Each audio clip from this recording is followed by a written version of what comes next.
जा दिन सतगुरु भेटिया ता दिन लेखे जान, बाकी समय व्यर्थ गया बिना गुरु के नाम। हम बात कर रहे हैं एक ऐतिहासिक दिन के बारे में, जिसमें सन 1988 में संत रामपाल जी महाराज जी ने अपने पूज्य गुरु स्वामी रामदेवानंद जी महाराज जी से नाम दीक्षा प्राप्त की। इसी शुभ अवसर पर संत रामपाल जी महाराज जी के अनुयायी इस दिवस को बहुत ही हर्षोल्लास से मनाते हैं। जब संत रामपाल जी महाराज जी ने अपने परम पूज्य गुरुदेव स्वामी रामदेवानंद जी से नाम दीक्षा प्राप्त की, तब उन्होंने विश्व भर के बहुत सारे लोगों को इस भक्ति मार्ग पर लगाया, ताकि सभी सच्ची भक्ति प्राप्त कर सके। इस दिवस को नेपाल सहित भारत के 11 सतलोक आश्रमों में मनाया जा रहा है और इसे सभी लोग बोध दिवस के रूप में मनाते हैं।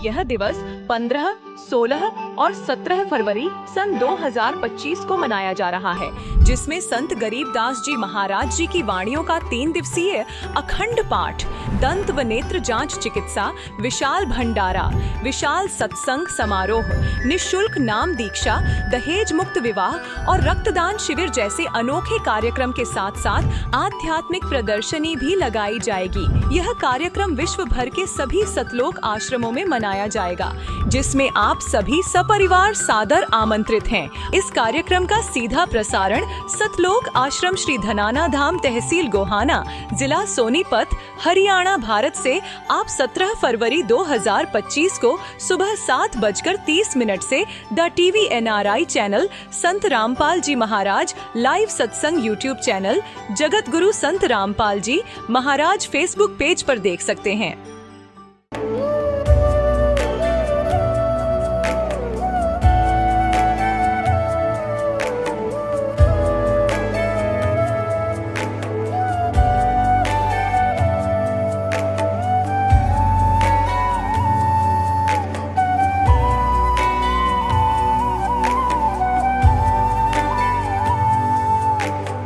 कौन ब्रह्मा का पिता है, कौन विष्णु की मां, शंकर का दादा कौन है, हमको दे बता। ये जानने के लिए कृपया सुनिए। जगत गुरु तत्वदर्शी संत रामपाल जी महाराज के अमृत वचन सर्व पवित्र धर्मों के पवित्र शास्त्रों के आधार पर। नमस्कार दर्शकों, आत्मा के सच्चे साथी हैं परमात्मा। हर एक मनुष्य की आत्मा कभी न कभी उस सर्वशक्तिमान परमात्मा से बिछड़ने का दुख महसूस करती है। तब तक उसे तलाशती है जब तक उसकी ये चाह पूरी न हो जाए। इसी तरह सच्चे परमात्मा की तलाश में थे इंदौर, मध्य प्रदेश के सागर शर्मा जी। बचपन से ही पारंपरिक देवी देवताओं की पूजा की। उसके बाद राधा स्वामी सत्संग व्यास की साधना में काफी समय बिताया। इसी खोजबीन में परमात्मा के प्रति लगन और तड़प में व्याकुल सागर जी ने शिव शंकर का जाप किया। फिर माता को बड़ा मानकर उनकी पूजा अर्चना में जुट गए। स्वयं एक संत बन गए और बहुत से लोगों के दुख भी दूर किए, परंतु सच्चे परमात्मा की तलाश अभी भी अधूरी थी, जिसके चलते सागर जी को एक ऐसे संत के सत्संग प्रवचन सुनने को मिले जिनके ज्ञान के सामने सागर जी का संत मत का ज्ञान ऐसे फीका था जैसे मानो हिमालय के सामने पत्थर का टुकड़ा हो। दर्शकों, सागर जी की परमात्मा पाने की तलाश पूरी करने वाले वह महान संत हैं जगत गुरु संत रामपाल जी महाराज, जिनके द्वारा प्राप्त सत भक्ति से सागर जी को अपने आध्यात्मिक और सांसारिक जीवन में अद्भुत लाभ प्राप्त हुए हैं, जिसका विवरण अब आप स्वयं ही सुनिए। सागर जी की मुंह जुबानी परमात्मा की तलाश में व्याकुल इस भक्त की सच्ची कहानी। नमस्कार सर। नमस्कार सर। सर क्या नाम है आपका? सागर शर्मा है जी। सर कहाँ से आए हैं आप? MP इंदौर से। सर संत रामपाल जी महाराज से नाम दीक्षा आपने कब ली? मैंने संत तत्वदर्शी संत रामपाल जी महाराज से 5/8/2016 को ली सर। सर संत रामपाल जी महाराज से नाम दीक्षा लेने से पहले आप क्या भक्ति साधनाएं करते थे? हाँ जी, संत रामपाल जी महाराज से नाम दीक्षा लेने से पहले मैंने बहुत सारी भक्तियाँ की। गणेश जी की पूजा करना, देवी देवता की पूजा करना, भैरू महाराज पूजना, ये सारी पूजाएं करते थे। इसके बाद में हमारे जो दादाजी थे वो राधा स्वामी संत व्यास से जुड़े हुए थे, और 1980 से राधा स्वामी डेरा व्यास में उनके साथ जाता था, और छोटा सा होने के कारण दादाजी के साथ जाता था, वहाँ की सेवा भी करते थे। तो हमारे अंदर भी ऐसा भाव आए, क्योंकि बचपन से हमारे दादाजी के साथ में हम जाया करते थे कि यार हमको भी भक्ति करना चाहिए, तो हम भी लाइन में लगे। तो वहाँ पे एक नियम है कि 18 साल से कम उम्र वाले को है जो नाम नहीं दिया जाता, क्यों उनको भक्ति करने का अधिकार नहीं है क्या? मैं राधा स्वामी वाले से पूछता हूँ कि 18 साल से पहले अगर उसकी मृत्यु हो जाए तो क्या हाल होगा? वो तो गया बेचारा, उसका तो जीवन खराब हो गया ना।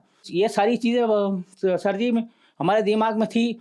तो इसके बाद में हमको नाम नहीं दिया गया, लाइन से बाहर निकाल दिया गया। शादी होने के बाद पूरे परिवार सहित राधा स्वामी सत्संग ब्यास में आया, और मेरे जो वहाँ पे गांव पे घर था हाट पिपलिया में, तो सर वो मैंने घर जो मात्र 25,000 में बेच दिया, क्योंकि मेरे को तो सिर्फ परमात्मा से मतलब था और परमात्मा की ही चाहत थी। और उस चक्कर में मैंने सर 25,000 में जो घर बेचा, राधा स्वामी सत्संग सेवा में वो 20,000 रुपये डाल दिए और 5,000 रुपये मेरे खर्चे के लिए रख लिए थे। और मेरे को वहाँ से उनने सेवा से थोड़े दिन बाद 2 साल 3 साल मैंने सेवा करी।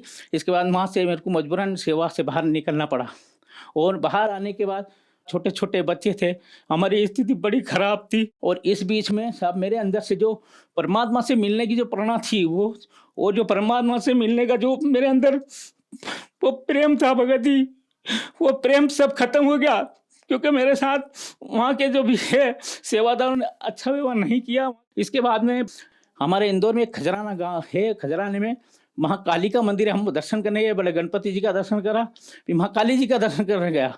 जब काली जी का दर्शन करने गए तो हमने देखा कि वहाँ पर काली माँ के है, जो काली माँ है बहुत बड़ी मूर्ति थी, और काली माँ के पैर के नीचे वो शंकर जी सोया। तो मन की जिसकी अपन पूजा कर रहे हैं, जिसको महेश्वर महामहेश्वर अनिवार्यनाशी और निराकार जिसको मानते हैं, जिसका आकार नहीं है, और वो तो ये माता जी के चरणों में पड़ा। तो माता जी बड़ी की ये बड़ा है। तो इसमें हमारा थोड़ा टेंशन हुआ, तो हमने कहा चलो होगा। वहाँ से आए घर पे, फिर 1-2-4 से बात करी तो एक ने बोला कि यार पास के गांव में एक बहुत अच्छी माता जी आती है, बोले आप उनके पास चलो और आपकी शंका का पूरा समाधान हो जाएगा।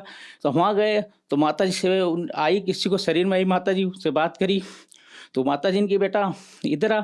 अब मैं गया, सामने खड़ा हुआ, बोले बेटा मेरे से क्यों नाराज है?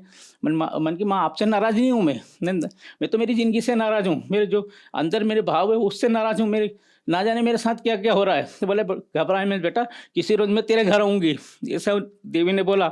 अब थोड़े दिन बाद में उसका फ़ोन आया, जिसके बाद माता जी आती थी, बेटा बोले मेरे साथ नहाने चल रहे हो पंडित जी? मन की हाँ चलूँगा। तो उसके साथ नहाने गए तो वो उसने मेरे ऊपर माता जी चढ़ा दी। अब माता जी चढ़ा दी बड़ी जोर से, हम मोहित थर काँपने लग गए, और ऐसे और मेरे शरीर में माता जी आने लग गई। जब माता जी आती थी धीरे धीरे हम संत बन गए, पूजा पाठ करते थे, यहाँ तक कि दाढ़ी उडी बड़ी थी, बाल थे, और उनकी पूजा करना चालू कर दी। अब पूजा करते करते भगत जी सभी आते थे, सबका दुख दूर होता था। किसी का गाय ढोर चोरी हो जाता तो वहीं बैठे बैठे हम बता देते थे हाथ से करके कि जा तेरी गाय वहाँ खड़ी है, वहाँ लेके आ जा। तो वो बंदा जाता था तो उसकी गाय लेके आ जाता था, और किसी के सिर पर हाथ धरते थे तो उसकी जो जितना दुख था, बुखार होती है कोई जो, तो वो दुख दूर हो जाता बहुत सारी। तो इस चक्कर में हमारे यहाँ लाइनें लगने लग गई। तो शाम को माता जी आती तो बैठक करते थे, और यहाँ तक कि लोगों का पानी तक बताते ज़मीन में 1-1 इंची बता देते थे कि इतनी दूर पे पानी इतना पे लगाना।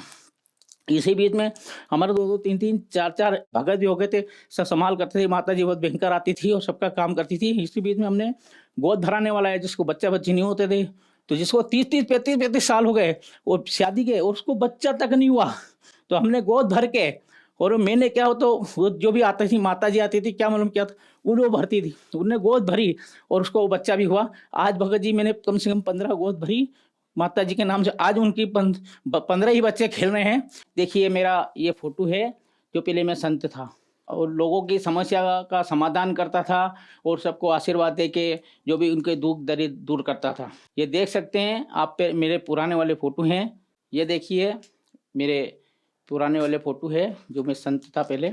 और जो मेरे को माता जी आती थी, ये जो माता जी के फ़ोटो हैं, ये देखिए, ये ज़बान काटती थी, सारा काम था।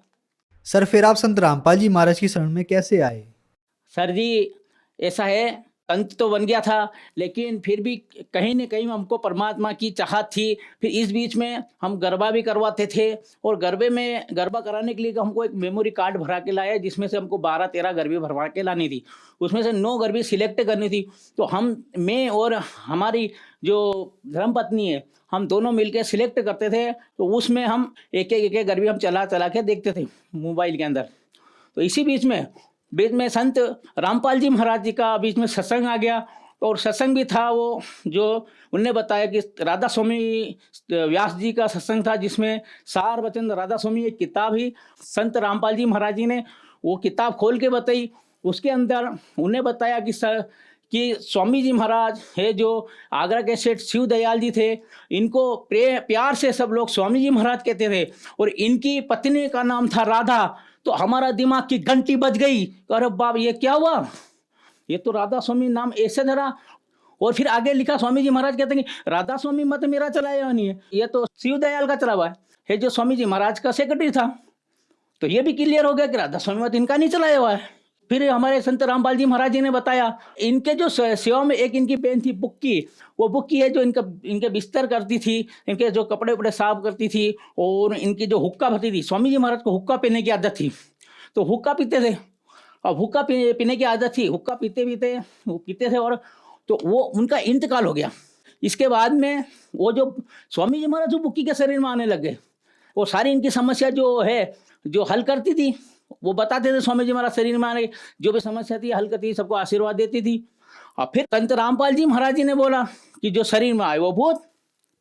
हमको एकदम करंट सा लगा कि अरे बाप रे, ये कह रहे कि जो शरीर में आए वो भूत, और स्वामी जी महाराज वो भूत थे, और इन्होंने हमारे दादाजी को भूत की भक्ति करवा दी। फिर संत रामपाल जी महाराज ने फिर गीता जी भागवत जी में फिर खोल के बताया। गीता जी अध्याय नंबर 9 के पृष्ठ 25 पे स्पष्ट लिखा है कि जो भूत की भक्ति करेगा भूत को प्राप्त होगा, वो देवी देवता को पूजेगा वो देवी देवता को प्राप्त होगा, और पितृ को पूजेगा वो पितृ को प्राप्त होगा। अब हमको तो डर जैसा लग गया कि इतने दिन तक अपन ने तो भूत की भक्ति करी, जो शरीर में आती थी ना जाने माता जी है कि भूत थे। हमने हमारी धर्म पत्नी को बोला कि अब हम तो बहुत बुरे फंस गए, कौन है ये देवी है कि भूत है कि प्रीत है। और वो भूत देवी के नाम से घूम रहा था, और देवी के नाम से सारा काम कर रहा था। अब वो माता जी के नाम से भूत घूम रहा था मेरे शरीर के अंदर। फिर हमने देखा कि यार ये आखिर सत्संग कर कौन रहा है, हमको नहीं मालूम था कि सत्संग किसका है। फिर हमने उसको रिपीट करके चलाया, 3 बार चलाया, 4 बार चलाया, जब पता चला कि संत रामपाल जी महाराज ये सत्संग कर रहे हैं। क्योंकि उनके बीच बीच में सत्संगों में उनके जो अनुयायी हैं बीच बीच में संत रामपाल जी महाराज की जय बोलते, तो हमको लगा कि ये संत रामपाल जी महाराज जी। इसके बाद फिर मैंने चाय पत्ती बेचने गया हाट पिपलिया, हमारा हाट पिपलिया गाँव पे। फिर मेरे को अच्छी प्यास लगी जोर से, तो क्या करें, कहाँ पानी पीने जाए। हम उनके यहाँ गए, जो संजू है, हमारे संजू दास जी है उनके पिताजी। तो मैं गया तो वहाँ जाके बैठा टेबल के ऊपर, उनके यहाँ उन्हें कुर्सी पे बैठे हुए थे वो। वहाँ हमने बैठे बैठे देखा कि वहाँ सामने संत रामपाल जी महाराज जी का वो फोटो दिख गया हमको। सर जी जो परमात्मा का फोटो देखा हमने संत रामपाल जी महाराज जी का, तो हमारे अंदर से वो डर था सर जी, वो बिल्कुल उतर गया कि अब हम सही जगह आए और अब हमको परमात्मा मिल जाएंगे। फिर हमने सर जी से पूछा कि सर जी इनके बारे में आप बताइए। तो वो हमको ज्ञान गंगा पुस्तक खोल के बैठ गए। तो फिर उनका लड़का है जो संजू भगत जी है मेरे पास हाथ बैठे, और उनने ज्ञान गंगा जो खोल के दिखाई। ज्ञान गंगा में प्रश्न नंबर 20 पर सृष्टि रचना बताई उनने कि ब्रह्मा विष्णु कौन है, कि कौन ब्रह्मा है कौन विष्णु है, उनकी स्थिति बताई कि स्थिति क्या है संसार में और ये क्या है, और पूर्ण परमात्मा कौन है, और सारी चीजें उनने बताई। तो हमने सृष्टि रचना देखकर हमारे दिमाग की घंटी बज गई कि वास्तव में परमात्मा तो ये है जो कबीर साहेब ही है। फिर हमको वो संजू भगत जी है जो हमको संत रामपाल जी महाराज का आश्रम जिला इंदौर मध्य प्रदेश में है, और वहाँ पे वो हमको नामदान के लिए ले गए। तो फिर मैंने वहाँ जाके संत रामपाल जी महाराज से नाम दीक्षा ली। सर, आप पहले राधा स्वामी पंथ में जुड़े थे, फिर माता जी की भक्ति करते थे और फिर खुद आप एक महंत बन गए, फिर आप संत रामपाल जी महाराज की शरण में आए। तो क्या संत रामपाल जी महाराज की शरण में आने के बाद आपको कुछ लाभ मिले? क्या कुछ परमात्मा की अनुभूति मिली? जो आप परमात्मा को खोज रहे थे, क्या आपको परमात्मा मिला या कुछ लाभ मिले? सर, सर्वप्रथम तो हमको संत रामपाल जी महाराज की भक्ति मिली, उस परम पिता परमेश्वर के पास जाने का रास्ता मिला, तरीका मिला और साधन मिला। और इसके बाद में भगत जी सबसे पहला लाभ तो हमको ये हुआ। और दूसरा लाभ में भगत जी कि मेरे को सबसे बड़ी बीमारी थी कि मेरे को बवासीर की बीमारी थी, और बवासीर के द्वारा मैं सुबह लेटिंग जाता था तो सारी सीटें लाल कर देता था और बहुत सारा खून निकलता था। उससे मैं ग्रहित था, बहुत परेशान था। लेकिन इसके बाद में जब मैंने संत रामपाल जी महाराज जी जो मंत्र दिए, उन मंत्र की 2 महीने तक भक्ति साधना की और उनके मंत्र जाप किए, उससे वो मेरे जो बीमारी थोड़ी कम हुई। लेकिन डॉक्टर ने बोल दिया था कि इसका ऑपरेशन करना पड़ेगा। अब ऑपरेशन करना पड़ेगा तो सब मैं तो डर गया कि मैं ऑपरेशन तो मैं नहीं करूंगा, हम संत रामपाल जी महाराज जी के शरण में होते हुए ऑपरेशन कराएंगे। इसके बाद हम हमारे संत रामपाल जी महाराज जी से हमने प्रार्थना की कि हे परमेश्वर, हे दाता, हे कबीर साहब जी के अवतार, आप ही हमारे सब कुछ हो, आप ही हमारे डॉक्टर हो, आप ही हमारे सब कुछ हो। आपके होते हुए और दास को ये बीमारी हो जाए, आप तो अच्छे अच्छे के कैंसर साफ करे, अच्छे अच्छे की बीमारियां साफ करी, यहाँ तक कि पेट के अंदर गठाने थी वो भी आपने गड़ा दी। तो ये दास की तो छोटी सी बीमारी, आप नहीं परमात्मा, आप इसको बीमारी को सही नहीं कर सकते। हमने प्रार्थना लगी, परमात्मा को सच्चा दंडवत प्रणाम किया सर जी, और जब प्रणाम करा तो परमात्मा की दया से और रात को हम रोते हुए सो गए। जब सुबह देखा तो हमारे बिस्तर में खून ही खून पाया गया।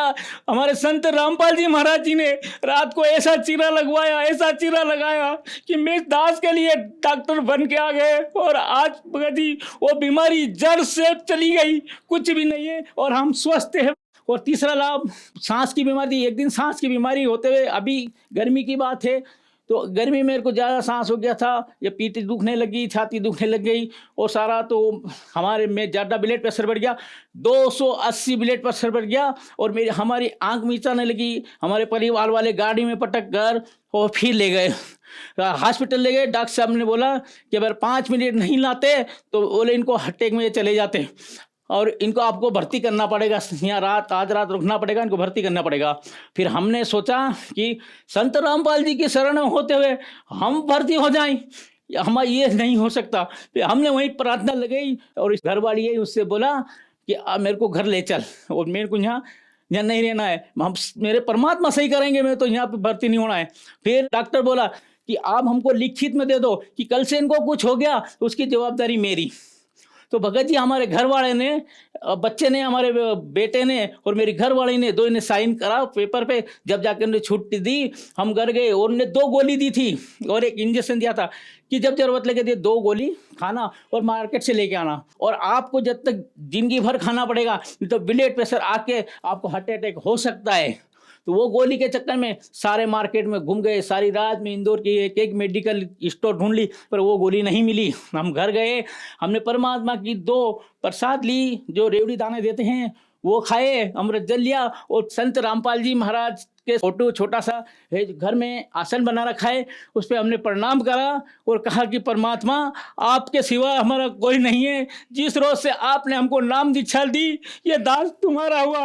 हमने प्रणाम करा, थोड़ी देर बाद में हमारा ब्लड प्रेशर कम हो गया। और भगत जी आज तक खूब मैं चिड़ाव भी चढ़ता हूँ, सब करता हूँ और खूब मोटरसाइकिल भी चलाता हूँ, लेकिन आज तक ना तो ब्लड प्रेशर बढ़ा ना कुछ भी नहीं हुआ भगत जी। और हम बिल्कुल स्वस्थ हैं, अभी आपके सामने खड़े हुए हैं। और जो डॉक्टर ने जो गोली 2 बताई थी वो आज तक भी नहीं खाता हूँ मैं, और वो जो इंजेक्शन दिया था वो आज भी इंजेक्शन मेरे पास रखा हुआ है और उन्हें कि ये लगाना, लेकिन वो इंजेक्शन की भी जरूरत नहीं पड़ी और ना तो गोली की जरूरत पड़ी। और दास संतनाथ है संत रामपाल जी की दया से। और भगत जी क्या सुनाऊँ हमारे संत रामपाल जी महाराज के बारे में, उन्हें ऐसे ऐसे लाभ किए।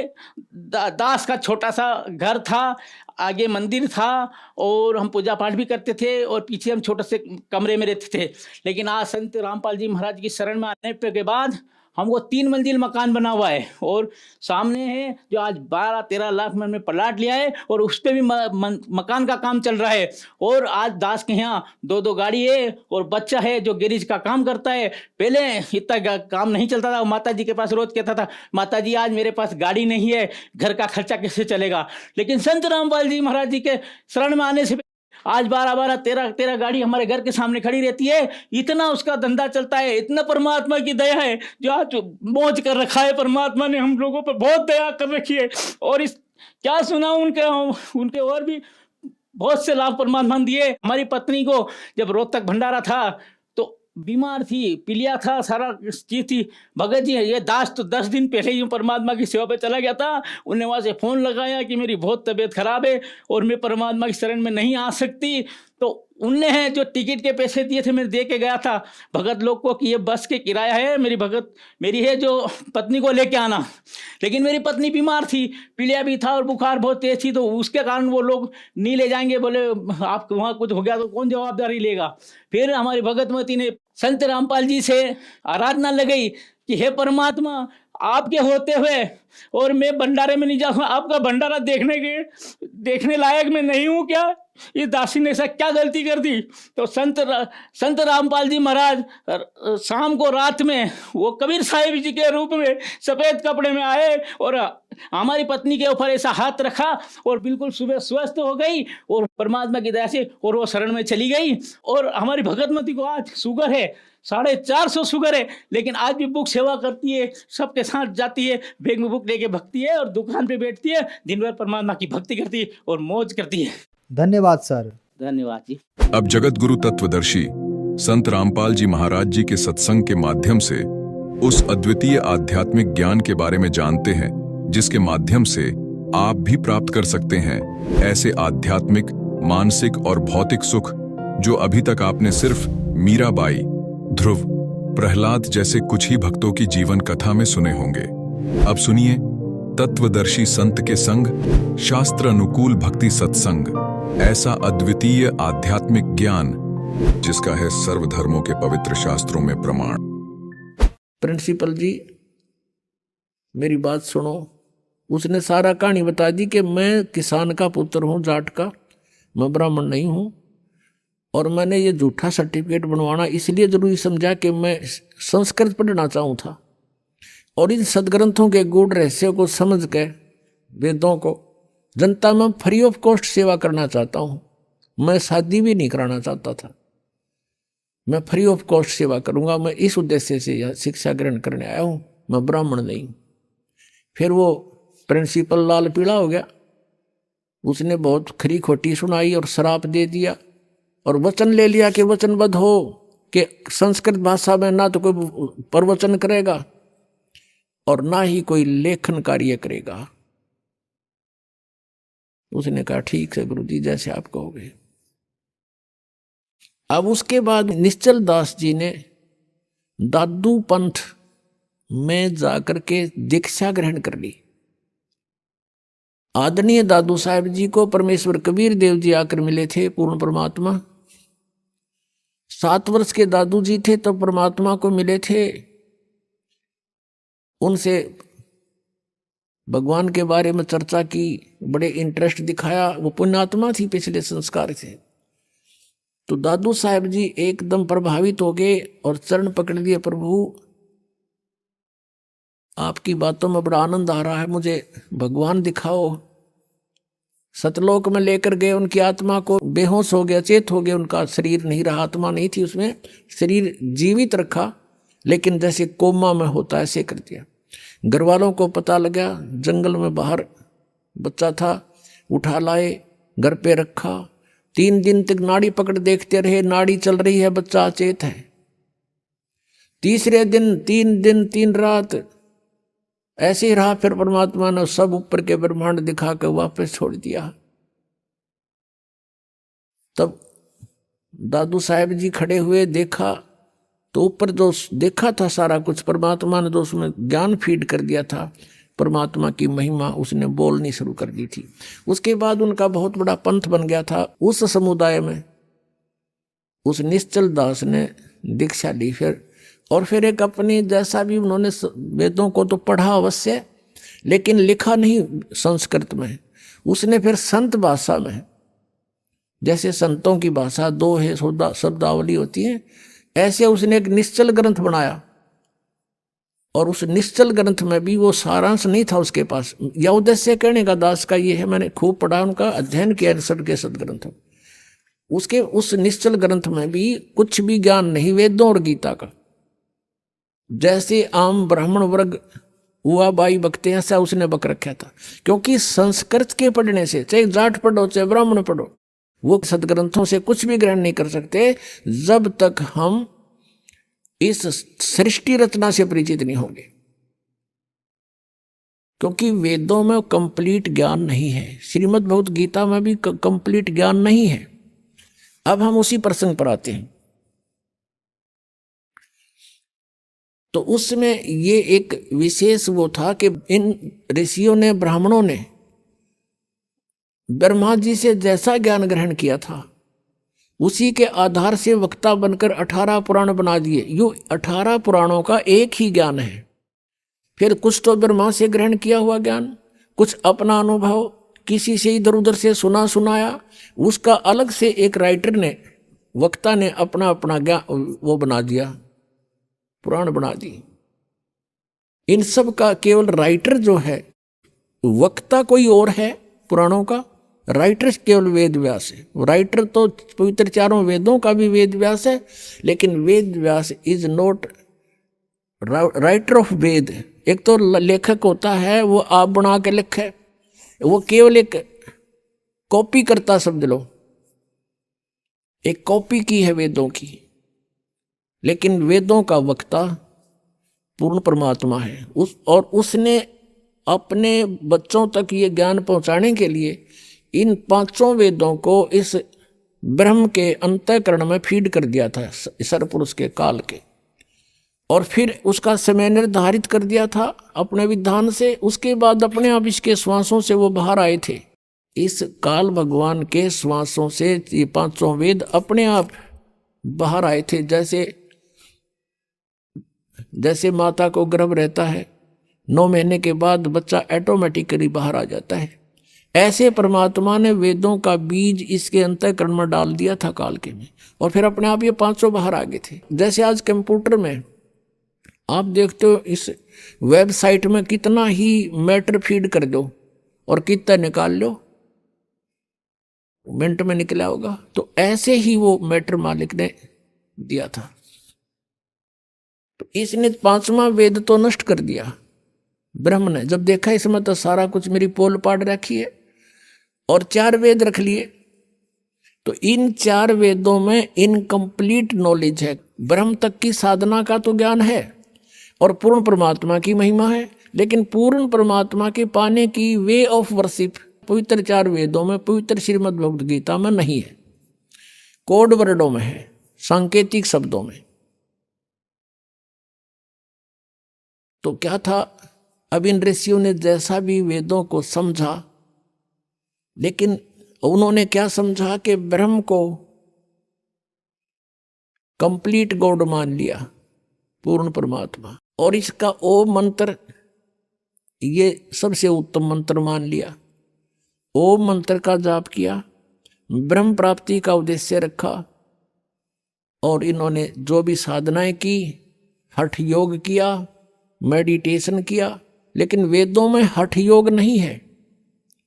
पुणात्माओं, आप बालक नहीं है, आज कलयुग में जन्मा, और इस समय में मनुष्य बहुत बुद्धि रखता है। कंप्यूटर बना लिए, इंटरनेट सेट कर दिए, वेबसाइट बना ली। अब भगवान की तरफ थोड़ी सी इस बुद्धि को लगाना पड़ेगा अपना। ये इंटरनेट गणे दिन के नहीं है। अगर 2 वर्ष वर्षा ना हुए, ये जहाज भी खड़े खड़े जरे उन प्लेटफार्मों पे, और ये कंप्यूटर भी बाहर करोड़ियां पे गिरने पड़े, ये कोई नहीं पढ़ नहीं आ पावे, ऐसा बुरा हाल हो जा। तो परमात्मा इज सुप्रीम पावर, परमात्मा ही सर्व सुखदायी है। उसको पाकर हम ऐसे स्थान पर चले जाएंगे जहां हमने इन सुविधाओं की, जो यहाँ हम कोशिश कर रहे हैं तगड़मबाजी करके प्राप्त करने की, वहाँ हमें ऑटोमेटिक मिलेंगी। और हम वहीं रहा करते थे।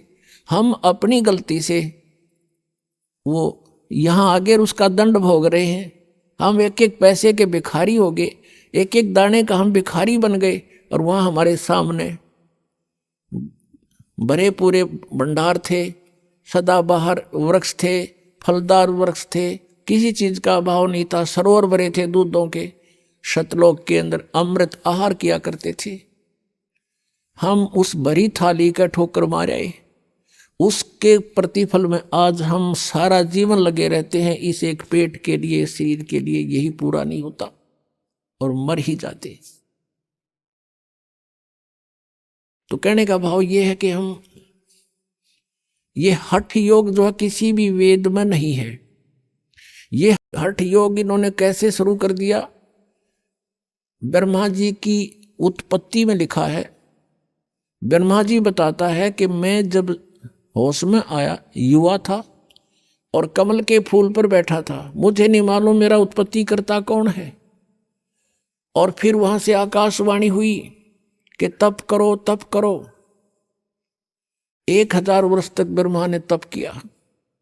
फिर कहा सृष्टि करो,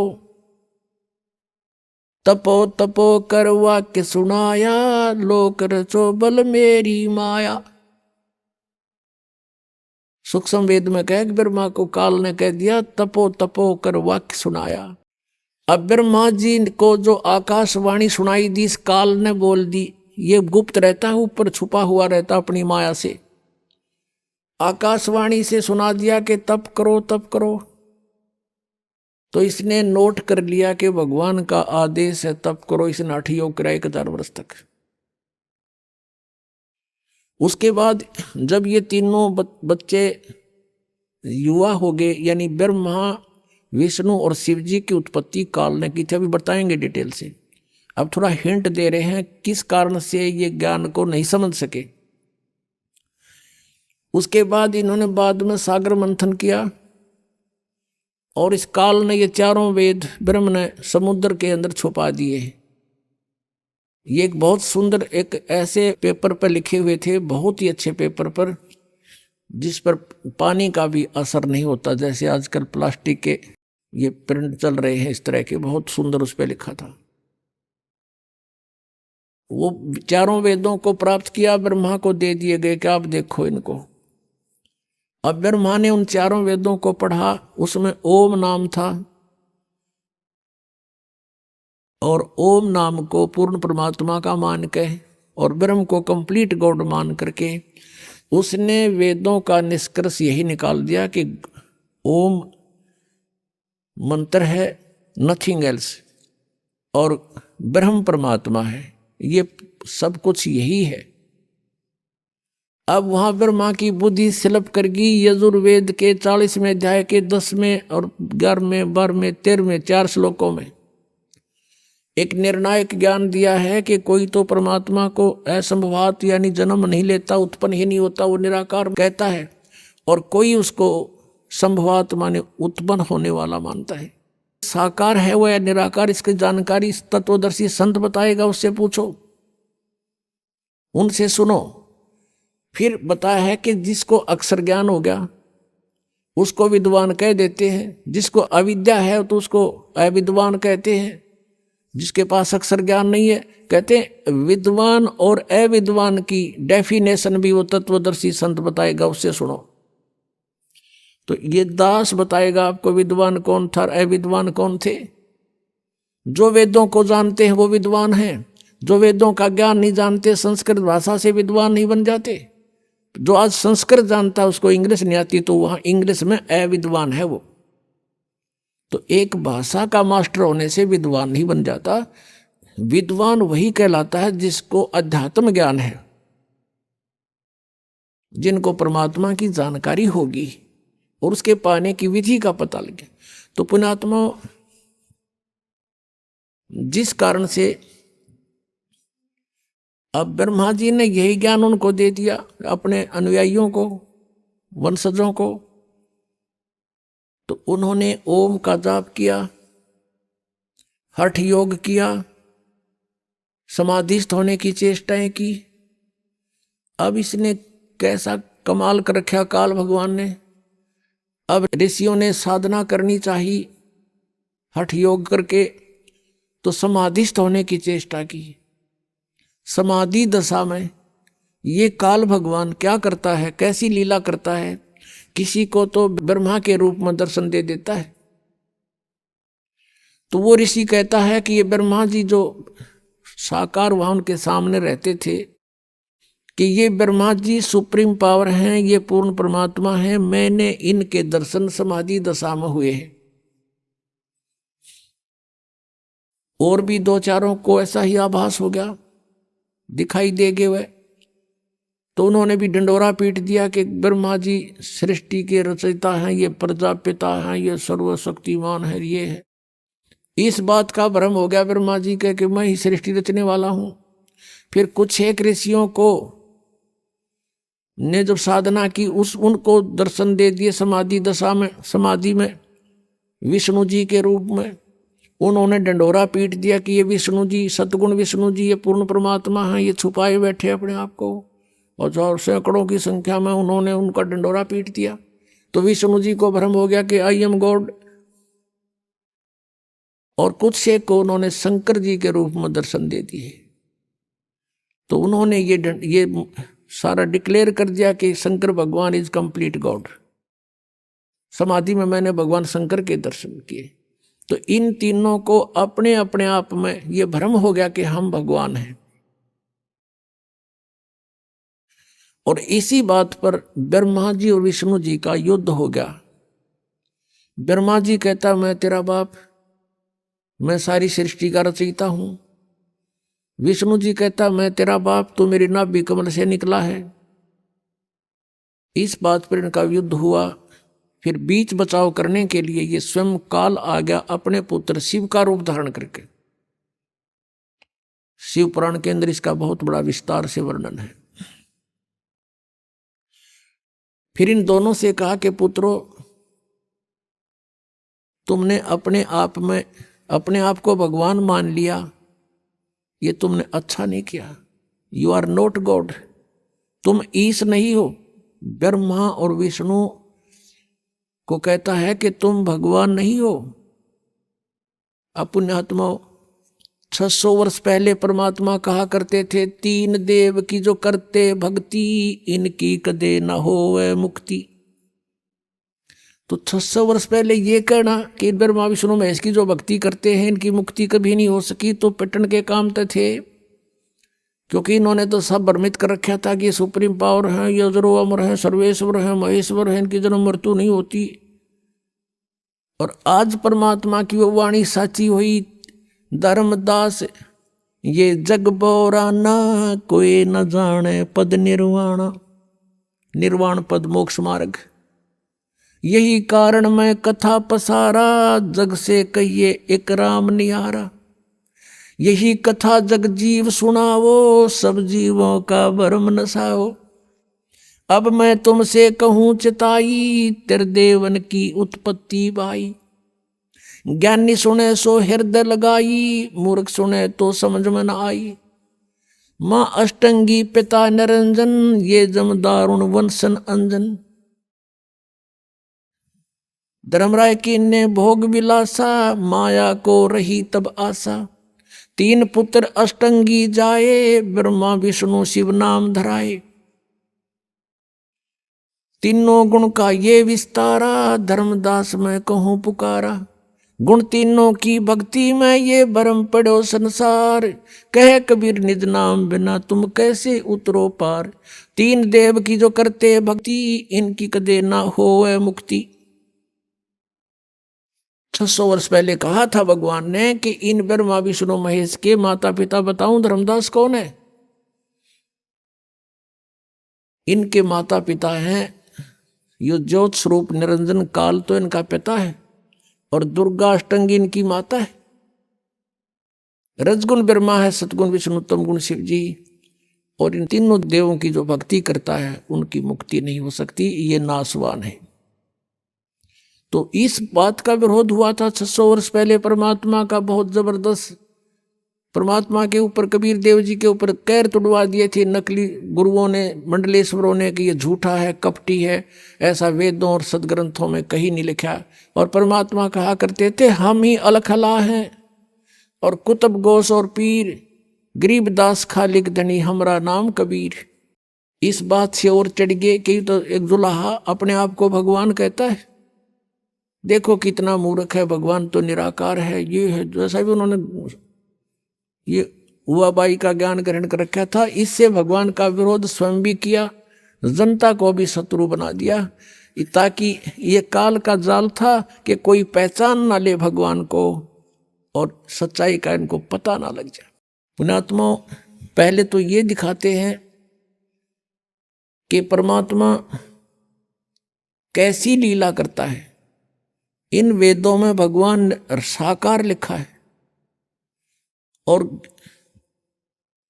अपनी माता दुर्गा से ब्रह्मा जी प्रश्न करता है कि माता जी परमात्मा को निराकार बताते हैं, और वेदों में कुछ साकार लिखा है, यानी हमारा जो अनुभव है वो वेदों के विपरीत है, उसमें बहुत अंतर है। अब आप बताइए हमें, वो ब्रह्म आप ही हो या कोई और है? तो दुर्गा कहती है कि मुझ में और उस ब्रह्म में कोई अंतर नहीं है, और तुम्हारे ऊपर कोई आपत्ति आ जा तो हम दोनों का स्मरण करना, तुम्हारे सब कार्य सिद्ध हो जाएंगे। तो इससे सिद्ध है कि ये विचलित किए हुए हैं, सच्चाई से अपरिचित रखा इन अपने पुत्रों को भी, तो उन्हीं से ग्रहण, इन ऋषियों ने ज्ञान ग्रहण कर लिया, ये भ्रमित ज्ञान। अब वेदों में क्या बताया हमने, देखो परमात्मा को पहचानने के लिए कोई आधार बनाना पड़ता है। अब जैसे ये राधा स्वामी पंथ वाले हैं, ये कैसे भ्रमित कर रखा है इस समाज को। ये भोली आत्मा श्रद्धालु कहते हैं हमारे गुरुजी तो ये कहते हैं हम तो सीधा त्रिकुटी से शुरू करते हैं भक्ति का मार्ग, और हमने वेदों की आवश्यकता नहीं, क्योंकि वेद भी तो किसी ने लिखे हैं, और हमारा ज्ञान तो वेदों से बहुत ऊपर का है। जो श्री शिवदयाल जी परम धड़ी के हैं, उसको उस हजूर साहब ने आप आके भेद खोला है उस सचखंड का। उसने कह का भी नहीं बता। उस शिवदयाल जी ने राधा स्वामी कहें, जिसने जो राधा स्वामी पंथ का प्रवर्तक जाना जाता है, उस शिवदयाल जी, उसको कह का नहीं पता सतलोक और सचखंड के बारे में। पुण्यात्मा इस दास के साथ ये संघर्ष हो रहा है, मैं कहूँ साची, और श्रद्धालुओं ने ज्ञान कति उल्टा ग्रहण कर रखा है, वो मानव विरोध इस बात का। मेरा कोई शौक नहीं है किसी की निंदा करना, अगर तुम इसको निंदा मानते हो सच्चाई को कहने को, लेकिन सच्चाई कहना निंदा नहीं, एक परोपकार होता है, और इस परोपकार में चाहे कितना भी कष्ट उठाना पड़े वो भी हमने सहन करना चाहिए, ताकि आने वाले समय में पूरा विश्व की भलाई हो जाएगी इससे, पूरे विश्व की।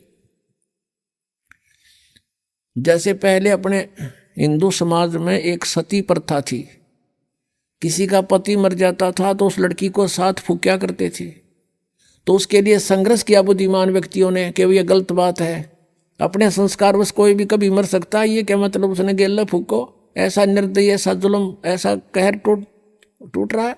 तो उसका भी बहुत विरोध हुआ था, लेकिन उन्होंने संघर्ष किया कि नहीं ये गलत कार्य है, ऐसा नहीं होना चाहिए। अब देखो धीरे धीरे खत्म हो गया, अब सब सुखी हो गए।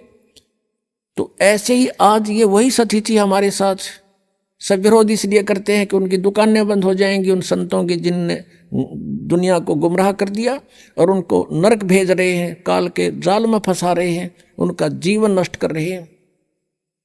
लेकिन दास को कोई परवाह नहीं इस बात की, हम किसी की निंदा नहीं करते, हमारा उद्देश्य किसी कोई धन उपार्जन करना नहीं है, हमारा उद्देश्य केवल सत्य को ऊपर लाना है और पूरे विश्व का कल्याण करना हमारा उद्देश्य है, मानव मात्र का।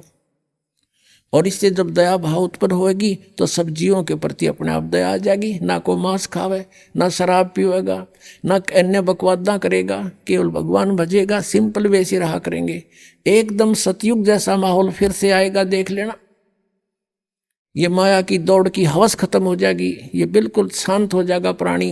ये किसके लिए डिलेड हो रहा है? अरबपति, खरबपति, पृथ्वीपति यहीं छोड़कर चले गए, भूत बने फिर रहे। तो हम सबसे पहले आपको वेदों से परिचित कराते हैं कि वो परमात्मा, उस परमेश्वर के बारे में वेद क्या बताते हैं। अगर वेदों में लिखा तो फाइनल है, और जो ये कहते हैं हम वेदों को नहीं मानते, तो उनसे तो फिर चर्चा करना ही व्यर्थ है। फिर उनको मनाएंगे संत भाषा से, क्योंकि एक सूक्ष्म वेद और है जिसको वो सत्य मानते हैं। कबीर जी की वाणी को, आदरणीय परमेश्वर परम पूज्य कबीर जी की वाणी को, आदरणीय नानक साहब जी की वाणी को भी सत्य मानते हैं। और उन महापुरुषों ने परमात्मा को पाया है, कबीर जी को, उनकी वाणी में बिल्कुल सही लिखा है, लेकिन उन्होंने अर्थ उल्टे कर रखे हैं। जैसे वेदों के अर्थ उल्टे कर दिए, गीता जी के वो अर्थ उल्टे कर दिए, ऐसे ये भ्रमित हैं। उसको हमने सेट करना है। अब वेद क्या बताते हैं उस प्रभु के बारे में, आपको दिखाते हैं ऋग्वेद। वो परमात्मा कौन है, वो कैसी लीला करता है, देखिएगा। ऋग्वेद प्रकाशक हैं सार्वदेशिक आर्य प्रतिनिधि सभा, महर्षि दानंद भवन, रामलीला मैदान, नई दिल्ली से। और यहाँ देखिएगा मुद्रक हैं Prince of set printers, 1510 Pataudi house, Daryaganj, नई दिल्ली से। इसमें आपको दिखाते हैं ऋग्वेद मंडल नंबर 9 और सूक्त नंबर 86 इसका मंत्र 26 में है। यज्ञ करने वाले यजमानों के लिए परमात्मा, इसका अर्थ है यज्ञ माने धार्मिक अनुष्ठान करने वाले यजमानों माने भक्तों के लिए परमात्मा, यानी जो धार्मिक अनुष्ठान करते हैं उनके लिए परमात्मा सब रास्तों को सुगम करता हुआ, उनके विघ्नों को यानी उनके संकटों को नष्ट कर देता है, मर्दन करता है, और उनको पवित्र करता हुआ अपने रूप को सरल करता हुआ। भगवान साकार हुआ, अपने रूप को सरल करता हुआ, वह कांतिमान परमात्मा। अभी इन्होंने ये लिख दिया, कबीर का अर्थ सर्वज्ञ कर दिया है। ये देखो, ये ऊपर है कबीर अतो, हम इसको कबीर बोलते हैं, कबीर कबीर। इन्होंने इसको यहां ऐसा लिख दिया, अपसर्ग लगा दिए। अब भी हम इसको कबीर बोल रहे हैं या कवि ही कहें, जैसे पुनर्जन्म पुनः कहो, पुनर्कहो, पुनर्जन्म कहो, कबीर। इन्होंने इसका अर्थ सर्वज्ञ कर दिया। ये लिखना था वो कबीर देव, कबीर परमेश्वर। जैसे यजुर्वेद के विषय में आपको दिखाते हैं, जैसे यजुर्वेद है, यजुर्वेद, और उसके यजु लिख के अपसर्ग लगा दें, और कहीं उसकी महिमा का वर्णन हो किसी मंत्र में, और वहां यजु का अर्थ यजुर्वेद करना चाहिए, वो सही है। उसका अर्थ कर दे यजु का, कि यजु माने पूज्य, पूजनीय, पूज्य, पूजा की रसाएं का समूह। तो हमने उस यजुर्वेद को कैसे ढूंढेंगे फिर? अब देखना इसका प्रमाण इन वेदों के ठेकेदारों की ही रचना में दिखाते हैं। ये यजुर्वेद है, और इसके महर्षि दानंद सरस्वती इसके अनुवादक हैं। अभी दिखाते हैं। प्रकाशक हैं सार्वदेशिक आर्य प्रतिनिधि सभा, 2/5, महर्षि दानंद भवन, रामलीला मैदान, नई दिल्ली से ये प्रकाशित है। और महर्षि दानंद आर्य समाज प्रवर्तक का अनुवादित है, इसके द्वारा अनुवादित है। ये यहाँ से छपा है, Prince of set printers, 1510 Pataudi house, Daryaganj, नई दिल्ली से। इसके 36वें अध्याय का प्रथम मंत्र ये है यजुर्वेद भाषा भाष्य। ये है 6300 यानी 36वां अध्याय है ये, और इसका ये प्रथम मंत्र है। इसमें क्या लिखा है? रेचम वाचम परपदे मनो यजु परपदे, ये यजु शब्द है, इसका 2 अपसर्ग लगा रखे हैं, और इसको ऐसे लिख दें, ये देखो ऐसे। अभी आपने सुने संत रामपाल जी महाराज के मंगल प्रवचन। आइए अब सुनते हैं संत रामपाल जी महाराज से नाम दीक्षा लेकर सतभक्ति करके अद्भुत लाभ प्राप्त करने वाले अनुयायी के विचार। दर्शकों, कैंसर की मार और कर्जे का भार दोनों विकट समस्याएं हैं और जब दोनों एक साथ आ जाएं, तब व्यक्ति के लिए परमेश्वर का सहारा ही शेष रह जाता है। वर्तमान समय में तो ये कहानी बहुत से परिवारों की है। अजय कुमार जी भी उनमें से एक थे। ये नजफगढ़ दिल्ली के निवासी हैं। पहले ये शंकर जी की पूजा करते थे और उन्हें सर्वश्रेष्ठ मानते थे। इसी साधना को करते करते इन्हें कोई लाभ नहीं मिला अथवा 6 लाख का कर्जा हो गया। पिताजी नशा करते थे, जिसके कारण वे कैंसर जैसे भयंकर रोग से ग्रस्त हो गए। पर फिर सन 2013 बना इनका जीवन परिवर्तन कर देने वाला वर्ष, जब इन्हें मिली तत्वदर्शी संत रामपाल जी महाराज द्वारा लिखित पुस्तक, जिसे ये अपने पिताजी को पढ़कर सुनाने लगे और कुछ वक्त पश्चात दोनों ने संत रामपाल जी महाराज से नाम दीक्षा ले ली। उसके बाद तो इनका जीवन खुशहाल हो गया, इनका कर्जा भी उतर गया और सबसे बड़ा लाभ, अजय जी के पिताजी का लाइलाज रोग कैंसर भी ठीक हुआ। सतभक्ति करने से इन्हें आर्थिक धन लाभ का सुख भी प्राप्त हुआ है और सबसे बड़ी बात, अजय जी को काल के दूत लेने आ गए थे, परंतु संत रामपाल जी महाराज जी ने काल के दूतों से भी इनकी रक्षा की और इन्हें भक्ति करने का संकेत किया। अब सुनिए अजय जी का चमत्कार भरा साक्षात्कार। नमस्कार जी। नमस्कार सर। क्या नाम है जी आपका? अजय कुमार। कहाँ के रहने वाले हैं आप? दिल्ली नजफगढ़ से। संत रामपाल जी महाराज से नाम दीक्षा आपने कब ली? मैंने संत रामपाल जी महाराज से दीक्षा 20 अक्टूबर 2013 को ली। संत रामपाल जी महाराज से नाम दीक्षा लेने से पहले आप क्या भक्ति साधनाएं करते थे? हम ब्रह्मा विष्णु महेश सबकी पूजा करते थे और इनमें से सर्वश्रेष्ठ शंकर जी को मानते थे। इनकी भक्ति करते करते यानी हमारे पापा के ऊपर 6-7 लाख का कर्ज हो गया था। हम 10-10 रुपए के लिए तरसते थे उनकी भक्ति करते करते। फिर संत रामपाल जी महाराज की शरण में आप कैसे आए? हमारे यहाँ पे एक अंकल रहते थे, राकेश दास, और उन्होंने मेरे पापा को बताया कि संत रामपाल जी महाराज की शरण में चले जाओ, आपकी सभी परेशानियाँ दूर हो जाएंगी। तो मेरे पापा को ज्ञान गंगा दी पुस्तक, तो मैं एक एक अक्षर पढ़ पढ़ के पापा को सुनाया करता। तो पापा बोले कि ना, इन गुरु जी की शरण में जाना चाहिए। तो मैंने कहा ठीक है चले जाओ, मैं भी चलूँगा। तो आए हम सतलोक आश्रम बरबाला में आए। पहले हम भक्तों से बोले कि ना हमें बाबा जी से मिलना है, गुरु जी को बोले कि बाबा जी से मिलना है। तो वो भगत साहब बोले कि बाबा जी नहीं बोलते, संत रामपाल जी महाराज हैं, उनसे। हमने कहा हाँ गलती हो गई, तो उनसे मिलना। तो पहले बोले कि नाम दीक्षा लो, जब जाके मिलो। तो हमने कहा कि हमारी आर्थिक स्थिति बहुत ख़राब है। तो वो भगत जी बोले कि ना पहले नाम दीक्षा ले लो, संत रामपाल जी महाराज सभी परेशानियां दूर करेंगे। तो हमने नाम दीक्षा ली, मेरे पापा ने नाम दीक्षा ली 20 फरवरी 2013 को नाम दीक्षा ली। सर, आपने संत रामपाल जी महाराज से नाम दीक्षा ली, तो जिस परेशानियों के लिए आप गए थे, आप पे इतना कर्जा था, आपके पापा पे इतना कर्जा था, तो क्या वो परेशानी आपकी दूर हुई? हाँ जी, संत रामपाल जी महाराज जी के शरण में आने से हमें बहुत सारे लाभ हुए। मेरे पापा के ऊपर 6-7 लाख रुपए का कर्ज था, वो अब बिल्कुल नॉर्मल हो चुका है। हम पहले 10-10 रुपए के लिए तरसते थे। मेरे पापा ने संत रामपाल जी महाराज से दर्शन लिए और आशीर्वाद दिया संत रामपाल जी महाराज ने। तो पापा ने बताया ऐसे ऐसे परेशानी है घर में। तो संत रामपाल जी महाराज बोले कि भक्ति करते रहो और भगवान सब सही करेंगे। तो पापा घर पे आ गए।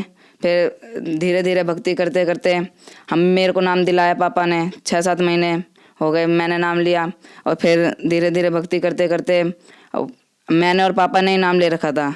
घर पे किसी ने नाम नहीं ले रखा था, तो सब विरोध करते थे। तो मैं भक्ति करता रहता था। तो गुरु जी की दया से अब हमारी आर्थिक स्थिति बहुत सुधार आ चुका है। मेरे पापा गुटखा खाने लगे, नशा करने लगे, बीड़ी, यानी मेरे पापा 3-4 बंडल ऐसे पी जाते थे दिन के।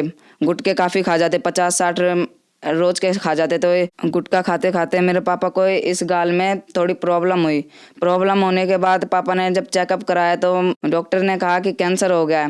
मेरे पापा से बोले डॉक्टर कि कैंसर हो गया है, अगर इसका इलाज नहीं कराया तो अब ख़त्म हो सकते हो। पापा ने बोला कि ना भगवान जो करेगा सही करेगा, हमारे पास इतने पैसे नहीं है। फिर संत रामपाल जी महाराज जी की शरण में जाने से मेरे पापा का कैंसर पूर्ण रूप से बिना किसी दवाई के व बिना किसी ऑपरेशन के मेरे पापा का कैंसर संत रामपाल जी महाराज जी की दया से ठीक हो गया। एक लाभ ये हुआ कि मैं दिल्ली में मुंडका में सतलोक आश्रम में संत रामपाल जी महाराज जी का, मैं वहाँ पे जा रहा था नजफगढ़ से। तो नजफगढ़ में नांगलो स्टैंड है, नांगलो स्टैंड में मैं झूमते हुए जा रहा था आराम से मगन हो गए।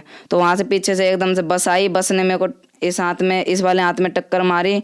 मेरे को बिल्कुल भी एहसास नहीं हुआ कि मेरे को टक्कर लग गया। गुरु जी की दया से, संत रामपाल जी महाराज जी की दया से मुझे बिल्कुल भी एहसास नहीं हुआ। मैं थोड़ा सा इधर तो हुआ पर मुझे ऐसा नहीं लगा कि मुझे बस ने टक्कर मारी है। संत रामपाल जी महाराज जी ने मुझे बचाया। और एक बार मुझे काल लेने आ गया था ज्योति निरंजन, सेवा में था, सो रहा था। तो किसी भगत ने बोला कि ना रात के 2 बज रहे थे, तो कह रहे कि ना छत से कपड़े लिया। मैं कहा ठीक है, छत पे चला गया मैं कपड़े लेने। छत पे से जो भगत नीचे सो रहे थे वही भगत ऊपर सो रहे थे। मैं चंबित रह गया कि जो भगत नीचे सो रहे हैं वही भगत ऊपर कैसे सो रहे हैं। तो मैंने भगत जी से बोला, सच्चा भगत जी नीचे आ जाओ। तो वो भगत जी मेरे को धमकाने लग गया कि तेरे को मार देंगे, काट देंगे, पीट देंगे और तेरे को यहाँ से लेके जाएंगे हम तेरे को। मैं डरने लग गया। मैंने कहा भगत तो ऐसे बोलते नहीं है संत रामपाल जी महाराज जी के। तो मैंने कहा कोई नहीं, सोते रहो आप। मैं कपड़े लिए और जैसे ही गेट के अंदर आया, गेट बंद करने लगा तो एक मोटा सा आदमी था, काला, बहुत लंबा, यानी बहुत भयानक था। तो वो लेने आ गया, कह रहा चल तेरा टाइम पूरा हो गया। मैं रोने लग गया। मैंने कहा कौन सा टाइम? कह रहे तूने इतने तेरे को जीना था। मैंने कहा, मैं रोने लग गया। फिर मैं अपना प्रथम मंत्र जो संत रामपाल जी महाराज जी की दया से मिला था और जो सतनाम, मैं दोनों करने लग गया। जैसे प्रथम मंत्र करा तो उसमें कुछ असर नहीं हुआ। मैंने सतनाम जैसे ही किया तो वैसे ही उसने हाथ छोड़ दिया और दूर भाग गया। तो मैं रो रहा था। तो मैं अपने संत रामपाल जी महाराज जी को याद किया। मैंने कहा गुरु जी अब आप ही आके बचाओ। संत रामपाल जी महाराज तुरंत प्रकट होते हैं। संत रामपाल जी महाराज जी मुझे देखते हैं और बोलते हैं क्या हो गया बेटा? मैंने कहा गुरु जी देखना परेशान कर रहे हैं। तो गुरु जी बोलते हैं कि ना अपने पास बुलाते हैं, कह रहे रो मत यहाँ पे। अब मैं आ गया हूँ ना तो गुरु जी मैं रोना चुप हो जाता हूँ। ज्योति निरंजन के यमदूत थे जो मुझे लेने आए थे, संत रामपाल जी महाराज को देखते ही घुटने पर टिक गए और जैसे नीचे सर झुका लिए संत रामपाल जी महाराज जी को देख के। तो संत रामपाल जी महाराज जी ने बोला इसको परेशान क्यों कर रहे हो? ये कबीर परमात्मा का बच्चा है, तुम इसको परेशान क्यों कर रहे हो? तो वो बोलने लगे कि ना गुरुजी गलती हो गई, परमात्मा गलती हो गई। तो गुरुजी बोले ऐसे थोड़ी ना गलती हो जाती है। तो गुरुजी ने 2-2 थप्पड़ लगाए उन्हें और जैसे 2-2 थप्पड़ लगते गए ना वैसे वो आगे बढ़ते गए। जैसे लाइन से जैसे कोई आशीर्वाद लेता है वो चले जाते हैं। तो 2-2 थप्पड़ लगते गए और आगे बढ़ते गए। तो माफ़ी मांगते गए, गुरुजी आपसे नहीं होगा, आपके किसी भगत के पास नहीं आएंगे। तो गुरुजी बोले अब से आ भी मत जाना, नहीं तो तुम्हें लोक निकाला दे दूंगा। तो बोले कि ठीक है। फिर संत रामपाल जी महाराज जी बोले बेटा ऐसी चीज़ों में घबराते नहीं है, अच्छी तरह भक्ति कर। मैं कहा ठीक है गुरुजी, अब से ध्यान रखूंगा। गुरुजी बोले ठीक है सत साहेब। मैं सत साहेब करी और गुरुजी चले गए। फिर मेरी एकदम से नींद खुली तो मेरे पसीने पसीने हो रहे थे। ऐसे कई लाभ हुए हैं संत रामपाल जी महाराज जी की शरण में आने से। और एक बार क्या हुआ कि ना 10,000 रुपये दिए पापा ने कि रख ले। मैं कहा ठीक है। मैं प्रणाम स्थल पे जहाँ पे संत रामपाल जी महाराज जी की ज्योति करते हैं वहाँ पे रख दिए नीचे ज्योति के नीचे। तो पापा आए थोड़ी देर बाद, 1-2 घंटे बाद, कह रहे 5,000 रुपये दे दे। मैं कहा ले लो वो रखे।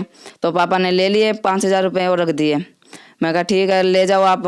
फिर शाम के टाइम में आते हैं, बोलते हैं कि 5,000 रुपये और दे दे, देने किसी के कमरा किराया देना है। मैं कहा ठीक है ले जाओ। फिर जब मैं 5,000 रुपये गिनता हूँ ना तो वो उतने 10,000 के 10,000 रुपये मिलते हैं मुझे। फिर मैं पापा से पूछता हूँ पापा आपने 10,000 रुपये 5,000 और रुपये रखे हैं क्या? पापा बोले मैंने 1 भी रुपये नहीं रखे यहाँ पे। तो पापा, मैंने कहा गुरुजी रख गए। पापा बोले हाँ भगवान तो कुछ भी कर सकता है। फिर उनसे खर्चा चल गया। और जैसे कि हमारी आर्थिक स्थिति बहुत ज़्यादा ख़राब थी तो जब मुंडका आश्रम जाना होता था मुझे तो मैं रोता था। मेरे पे 15 रुपये भी नहीं होते थे।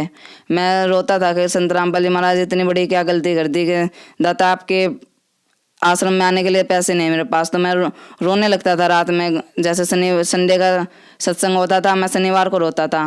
तो गुरुजी पैसे दे दो मुझे, मेरे को आना है आश्रम में।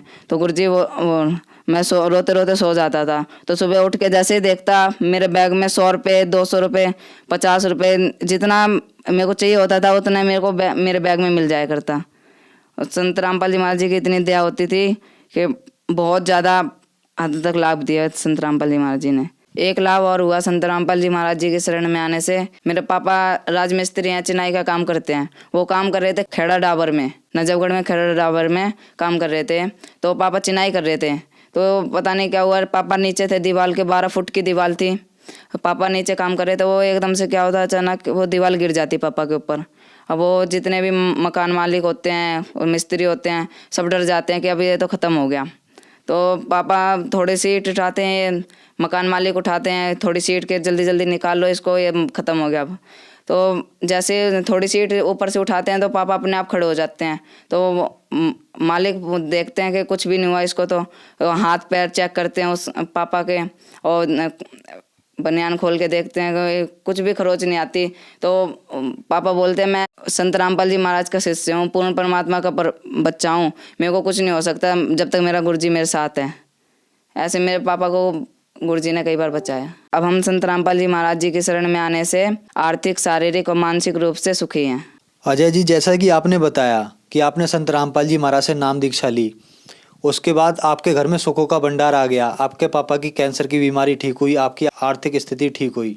तो जो लोग आज कैंसर की बीमारी से ग्रस्त हैं उन लोगों के लिए आप क्या संदेश देना चाहते हैं? इस संदेश तो क्या, मैं प्रार्थना ही करना चाहता हूँ जो लोग कैंसर की बीमारी से ग्रस्त हैं, जिनके घर पे हमारे जैसी स्थिति है अभी भी, वो संत रामपाल जी महाराज जी की शरण में आए और अपना कल्याण करें।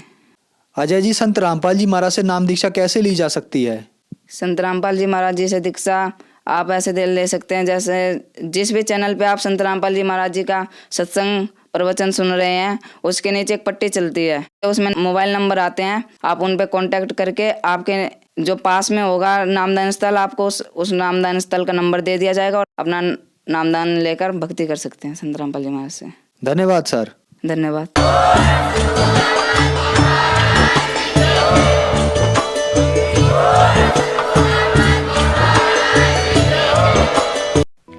आप सुन रहे थे जगत गुरु तत्वदर्शी संत रामपाल जी महाराज के मंगल प्रवचन। अधिक जानकारी के लिए संपर्क करें।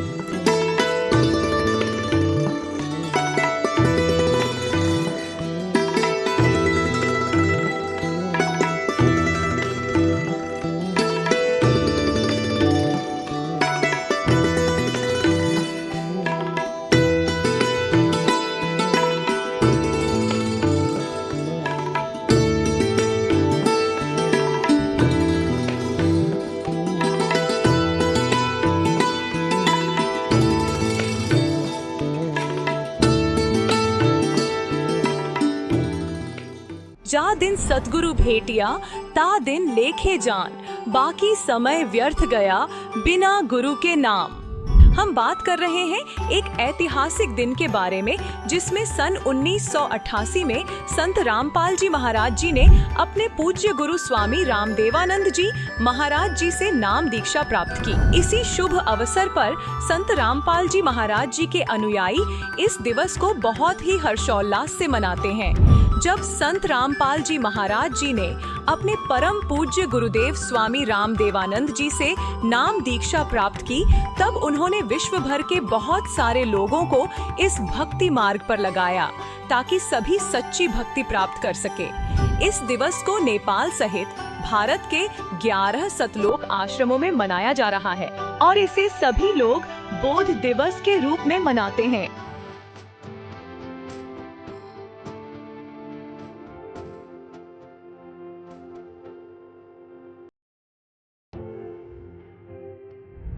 यह दिवस 15, 16 और 17 फरवरी सन 2025 को मनाया जा रहा है, जिसमें संत गरीबदास जी महाराज जी की वाणियों का 3 दिवसीय अखंड पाठ दंत व नेत्र जांच चिकित्सा, विशाल भंडारा, विशाल सत्संग समारोह, निशुल्क नाम दीक्षा, दहेज मुक्त विवाह और रक्तदान शिविर जैसे अनोखे कार्यक्रम के साथ साथ आध्यात्मिक प्रदर्शनी भी लगाई जाएगी। यह कार्यक्रम विश्व भर के सभी सतलोक आश्रमों में मनाया जाएगा, जिसमें आप सभी सपरिवार सादर आमंत्रित हैं। इस कार्यक्रम का सीधा प्रसारण सतलोक आश्रम श्री धनाना धाम, तहसील गोहाना, जिला सोनीपत, हरियाणा, भारत से आप 17 फरवरी 2025 को सुबह 7:30 से the TV NRI channel, Sant Rampal ji Maharaj live सत्संग यूट्यूब चैनल, जगत गुरु संत रामपाल जी महाराज फेसबुक पेज पर देख सकते हैं।